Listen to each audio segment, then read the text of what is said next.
Olá, boa noite. Boa noite. A presidente do Supremo rejeita pedido da defesa de Temer. Advogados queriam as gravações recuperadas da conversa com Joesley Batista.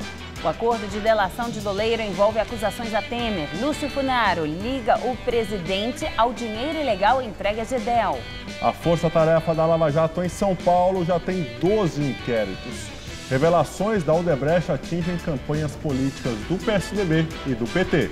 Um ex-diretor do Banco Boston se torna réu na Operação Zelotes. O pagamento de propinas garantiu vitórias no Tribunal da Receita Federal. Rebelião no Centro de Detenção Provisória de Pinheiros. Presos queimaram colchões no pátio, mas não houve reféns nem feridos. Punição ampliada para quem invadir vaga de carro de deficiente ou idoso. As multas vão ser aplicadas também nos shoppings e supermercados. O Jornal da Gazeta está no ar.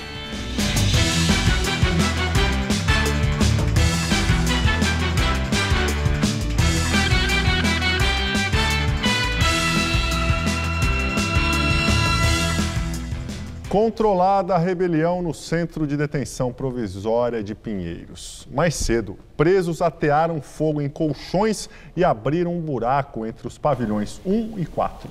Segundo familiares de presos, a confusão começou depois que 13 novos detentos seriam transferidos para a unidade. Mas com a rebelião, eles foram direcionados para outros CDPs. Segundo a Secretaria de Administração Penitenciária, não houve fugas. A rebelião começou por volta do meio-dia e de longe era possível ver a fumaça saindo de um dos 4 pátios do Centro de Detenção Provisória, que fica ao lado da Marginal Pinheiros. Os detentos colocaram fogo em colchões. O helicóptero da Polícia Militar sobrevoou a unidade. 4 equipes do Corpo de Bombeiros também foram enviadas para controlar o fogo, além de policiais do Grupo de Intervenção Rápida, da Secretaria de Administração Penitenciária.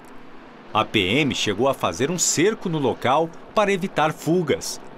A todo momento, familiares dos presos chegavam em busca de notícias. Ronaldo queria saber do filho, que está preso no CDP há cerca de 1 ano. Ninguém passa nada pra gente, ninguém tá falando nada. A gente tem filho aí dentro. Eles erraram, mas não é para fazer o que estão fazendo. Alguns presos foram transferidos. Estes que estavam nas viaturas faziam sinais para denunciar o número excessivo de detentos na unidade. Nos centros ficam os presos que ainda não foram julgados. O CDP aqui de Pinheiros está lotado. Os números são da própria Secretaria de Administração Penitenciária. A unidade atualmente abriga 1.383 detentos, sendo que a capacidade é para 521. O caos da situação é a superlotação. Uma das penúltimas visitas que eu não observei as outras, a cela é adaptada para 12, tinha 43. Depois de 2 horas, a rebelião já tinha sido controlada. Em janeiro, o governo de São Paulo transferiu 70 detentos de diferentes presídios do estado de facções rivais ao PCC, que lidera o comércio de drogas no estado. Segundo a Secretaria de Administração Penitenciária, a medida foi tomada com o objetivo de evitar possíveis conflitos. A Secretaria de Administração Penitenciária não deu detalhes sobre as causas da rebelião, mas entre as principais reclamações dos presos já conhecidas está a superlotação. Informações publicadas no blog Sistema Prisional, mantido por um agente penitenciário, trazem que a recente instalação de um scanner corporal tem inibido a entrada de drogas na unidade. Com isso, irritado os presos. A Corregedoria Administrativa da Secretaria diz que abriu procedimento interno para apurar a motivação. Após a liberação de recursos, Casa da Moeda retoma a produção de passaportes, suspensa há quase 1 mês. A interrupção dos serviços gerou uma fila de espera de cerca de 175 mil pedidos. Para normalizar o serviço, a Casa da Moeda vai trabalhar em período integral, 24 horas todos os dias a partir de hoje, incluindo sábados e domingos. Segundo a própria Casa da Moeda, a estimativa é que o trabalho dure ao menos 5 semanas. A confecção de passaportes foi suspensa em 27 de junho, após a Polícia Federal anunciar a paralisação do serviço, porque havia atingido o limite de gastos autorizado na Lei Orçamentária da União. Na época, a PF esclareceu que não faltava dinheiro, mas que o teto de gastos, especificamente para este serviço, havia sido atingido. Durante o período de quase um mês, os agendamentos online e nos postos de atendimento continuaram.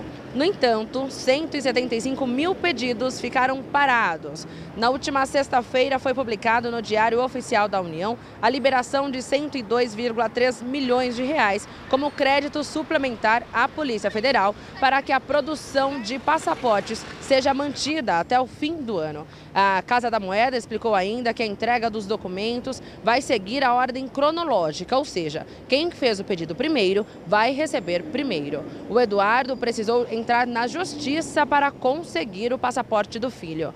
Só depois de uma liminar, uma canseira de um mês, o normal não está chegando, tiramos, mas não chegou.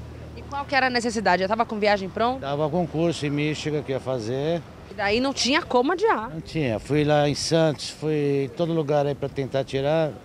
Só aqui depois que entrar na justiça mesmo conseguimos. Agora o Felipe vai poder realizar o sonho. Só agora que eu tô feliz, né, que eu vou. E agora você embarca quando? Sexta-feira. A ex-presidente da Petrobras, Graça Foster, foi ouvida na Justiça Federal como testemunha de defesa da atual presidente do PT, Gleisi Hoffmann, e do marido dela, o ex-ministro Paulo Bernardo.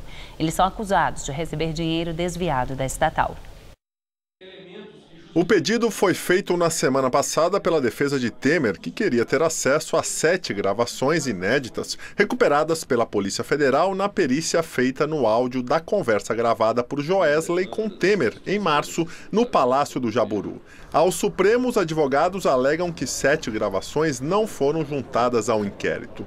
Carmen Lúcia disse que a solicitação poderia ter sido feita antes e que agora deve-se aguardar o fim do recesso do Judiciário, que termina na semana que vem, para o caso ser analisado pelo relator da Lava Jato no STF. Agora sim, o depoimento da ex-presidente da Petrobras, Graça Foster.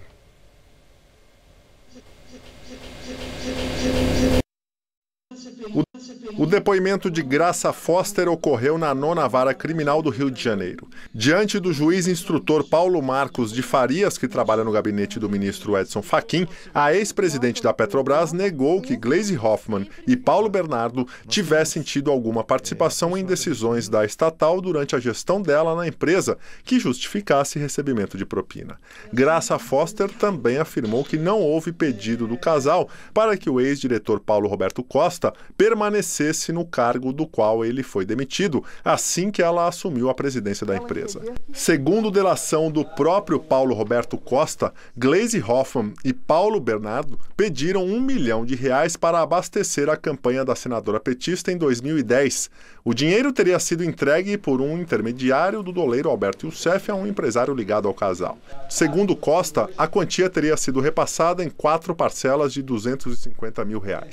Os 3 respondem processo no STF por corrupção passiva e lavagem de dinheiro, mas negam as acusações e dizem que Paulo Roberto Costa usou o benefício da delação para mentir e conseguir penas mais brandas na justiça. A Força-Tarefa da Lava Jato em São Paulo já tem 12 inquéritos a partir das delações da Odebrecht. Dos 12 inquéritos abertos pela Polícia Federal, pelo menos um já está em andamento. É o que apura a suspeita de Caixa 2 na campanha eleitoral do deputado estadual Barros Munhoz, do PSDB, em 2010. 2 executivos da Odebrecht disseram em delação que pagaram R$50 mil ao deputado em 2 parcelas e entregaram documentos que, segundo o Procurador-Geral da República, Rodrigo Janot, reforçam a narrativa apresentada. O valor não consta da lista de doações recebidas que o deputado entregou à Justiça Eleitoral. 4 procuradores fazem parte da Força-Tarefa da Lava Jato, recém-criada em São Paulo. Eles não vão atuar exclusivamente na operação, como acontece no Paraná. Mas a formação do grupo possibilita agilizar as ações com a investigação em conjunto. Os inquéritos estão baseados nas revelações de Emílio Odebrecht e de executivos da empreiteira. A maior parte envolve o pagamento de Caixa 2 a políticos nas eleições de 2010, 2012 e 2014. Na lista de investigados estão outros nomes do PSDB.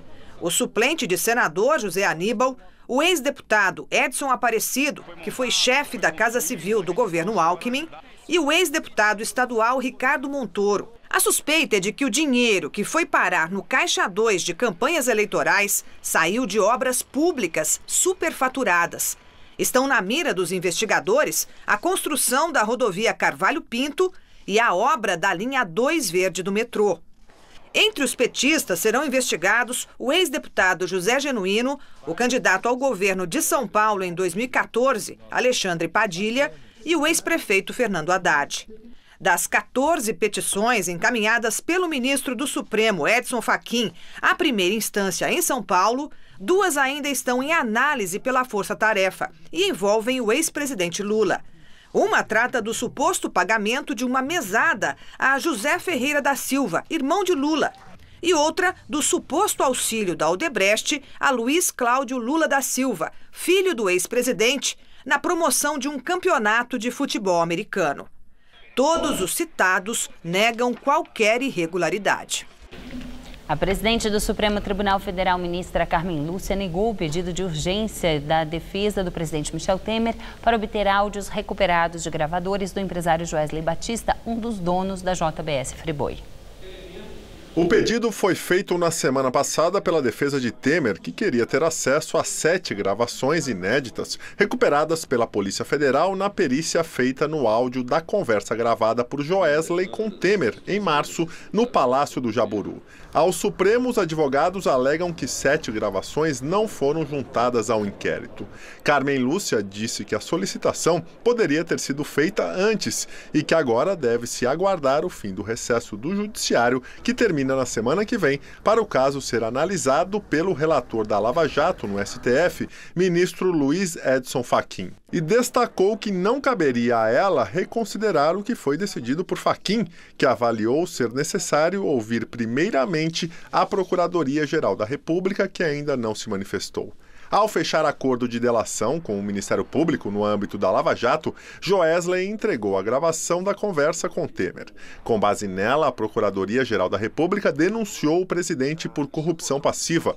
Segundo os advogados de Temer, os áudios são necessários para compor a defesa durante a votação na Câmara dos Deputados, prevista para o dia 2 de agosto, que terá que decidir se autoriza ou não o prosseguimento da denúncia contra o presidente.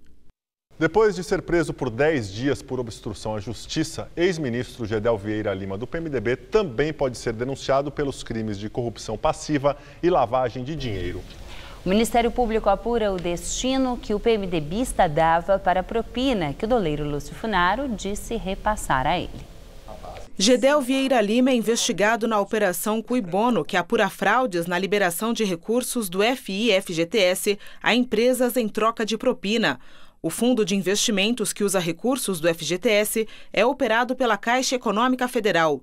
Gedel foi vice-presidente de pessoa jurídica do banco entre 2011 e 2013. No começo de julho, o ex-ministro do presidente Michel Temer foi preso, suspeito de atrapalhar as apurações das irregularidades na Caixa. Gedel teria pressionado a mulher de um dos principais operadores do esquema, o doleiro Lúcio Funaro, para evitar que ele fizesse delação premiada. A Polícia Federal, Funaro disse que entregava malas de dinheiro para Gedel como parte do pagamento de propina. O ex-ministro chegou a ir para o presídio da Papuda, em Brasília, mas agora está em prisão domiciliar e sem tornozeleira eletrônica, por falta do equipamento na Bahia. Os procuradores buscam descobrir o que o PMDBista fazia com a propina que o doleiro disse repassar a ele. O objetivo é saber quais operadores financeiros, empresas e eventuais contas bancárias teriam sido abastecidas pelo dinheiro supostamente destinado a Gedel. De acordo com reportagem do portal UOL, pessoas ligadas à investigação afirmam que os próximos depoimentos de Funaro à Justiça Federal e as informações que ele deverá repassar à Procuradoria-Geral da República em seu acordo de delação premiada vão detalhar o caminho da propina de Gedel. Ainda segundo o texto, fontes ligadas ao Ministério Público Federal afirmam que a estratégia, a partir de agora, é apresentar a primeira denúncia contra Gedel relacionada ao FI-FGTS. Ela deverá se concentrar no crime de obstrução de justiça e deverá ser apresentada nos próximos 15 dias. Depois, os procuradores devem se concentrar em pelo menos mais uma denúncia contra Gedel pelos crimes de corrupção passiva e lavagem de dinheiro. Provas obtidas no processo em que o doleiro Lúcio Funaro é réu vão poder ser utilizadas em outras investigações, inclusive as informações da possível delação premiada dele. O compartilhamento também vai ocorrer em inquéritos que estão no Supremo Tribunal Federal, como os que investigam o presidente Michel Temer. A decisão é do juiz federal de Brasília, Valisney de Souza Oliveira.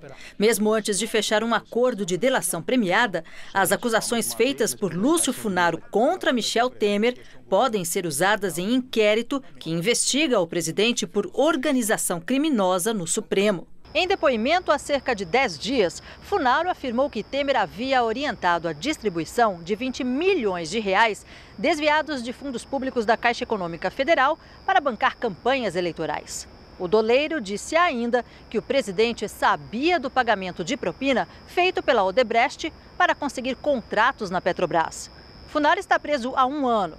Para acelerar as tratativas de sua colaboração, o doleiro foi transferido do presídio da Papuda, em Brasília, para a Superintendência da Polícia Federal. As provas obtidas no processo de Funaro também vão poder ser repassadas para outros órgãos, como o Tribunal de Contas da União e a Receita Federal. Justiça Federal de Brasília aceita a denúncia contra 11 investigados na Operação Zelotes, entre eles o ex-diretor do setor jurídico do Banco Boston, Valcris Rosito. A filial brasileira do banco foi comprada pelo Itaú em 2006. Segundo o Ministério Público, o Bank Boston obteve decisões e pareceres favoráveis no Conselho Administrativo de Recursos Fiscais, o CARF, por meio de pagamento de propina aos integrantes do esquema. Eles teriam recebido mais de 25 milhões de reais para ajudar o banco entre 2006 e 2015. Ligado ao Ministério da Fazenda, o CARF é responsável por julgar questionamentos de empresas e pessoas físicas contra cobranças da Receita Federal. A lista de réus inclui o então diretor jurídico do Bank Boston, Valcris Rosito, além de conselheiros do CARF, servidores públicos, advogados e lobistas. O grupo vai responder por corrupção, gestão fraudulenta, lavagem de dinheiro, apropriação de dinheiro de instituição financeira e organização criminosa. O Ministério Público ainda pediu que eles paguem uma indenização por danos morais coletivos no valor de 100 milhões de reais. De acordo com os procuradores, o auditor da Receita Federal, Eduardo Cerqueira Leite, comandava um núcleo do esquema em São Paulo. E José Ricardo da Silva, o de Brasília, que à época de um dos julgamentos ocupava o cargo de conselheiro do CARF. A primeira fase da Operação Zelotes foi deflagrada em março de 2015 e é uma das mais relevantes operações de combate à corrupção em andamento no Brasil, ao lado da Lava Jato, que começou 1 ano antes. A ligação entre as duas operações pode ficar mais forte com a possível delação premiada do ex-ministro do PT, Antônio Palocci. Acredita-se que as informações de Palocci poderiam atingir o sistema financeiro do país, que seria o próximo alvo da Lava Jato. Já a Zelotes chegou em bancos como o Bank Boston e também apurou a compra de medidas provisórias por empresários interessados em vantagens tributárias. O Itaú afirma que não é parte do processo, que adquiriu as operações do Bank Boston no Brasil em 2006, sendo que o contrato de aquisição não abrangeu a transferência dos processos tributários do banco. Eles continuaram de responsabilidade do vendedor, Bank of America. O Itaú diz que não foi beneficiado pelo CARF e que Valcris Rosito nunca foi funcionário nem diretor da instituição. E daqui a pouco, Maria Lídia Flandoli entrevista o diretor do Instituto Lula, Paulo Vanucchi, sobre o momento político e as denúncias contra o ex-presidente. Mulher líder de organização criminosa é presa na zona leste de São Paulo. A mulher é apontada por policiais do DEIC como uma importante liderança do PCC, o primeiro comando da capital.